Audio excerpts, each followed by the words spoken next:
Well, I suppose that's a question that arises more for government MPs than for opposition MPs. It's very rarely a problem from the point of view of an opposition MP.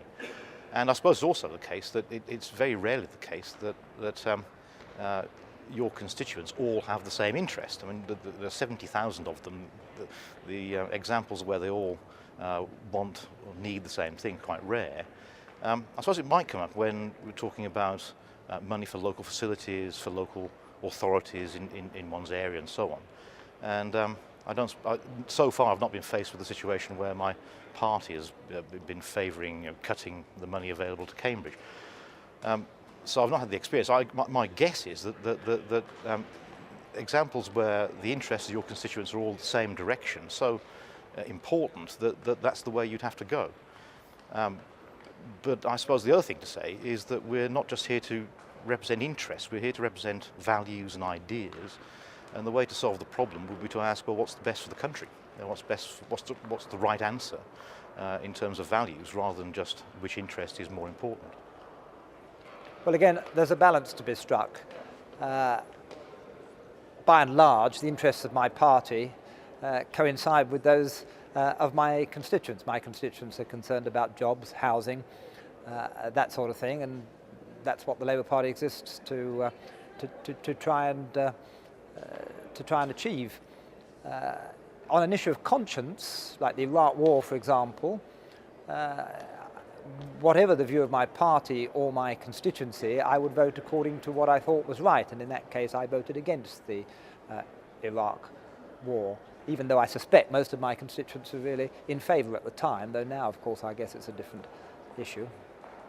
My constituency, without hesitation, my constituency comes for my party, and when we have something as dramatic as the Iraq War, which I voted against, in Afghanistan, representing a garrison town, I put the soldiers of Colchester first. Again, that's a very tricky one, because I am the member for Birmingham Edgbaston on behalf of the Labour Party, so the party is important to me. But if there comes a real conflict, as for example there was when there was a review about transplant services and there was a competition between Birmingham, Sheffield and Manchester, I took very partisan side and fought the corner for Birmingham. So ultimately, if there is a deep conflict, I think you will find any good MP will choose the constituency. Actually, I would say it's neither party nor constituency, but conscience.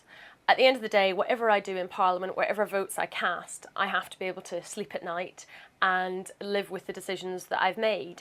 It wouldn't matter if 99% of my constituents and my party wanted me to vote to bring back the death penalty in this country. I still couldn't actually vote that way because I believe it's wrong. So the first test I have to satisfy is whether or not something goes against my conscience. After that, then really it's constituency, but also bearing in mind that I've been elected as a Liberal Democrat, so people have a certain expectation of that. They expect that I'll be voting in favour of fair voting and that I'll be voting against identity cards, for example. Those aren't difficult things to juggle. Fortunately, with the constituents that I have writing to me about these issues tend to be in favour of those positions. So really, I would say it's conscience, then constituency, then party. Constituents, every time. I owe my position to my constituents first and foremost. Tear me in half. In the end, it has to be the constituents, because they elected me to this job, and in the end, I represent them, whether I agree with them or I don't agree with them. Having said that, I'm also subject to my party and to my conscience. And you know, how you are as a person is really important in politics. You have to stay true to yourself, and you have to, above all, represent your constituents. Well, I'm going to do something different from what every one of your other interviewees have replied and say my constituency.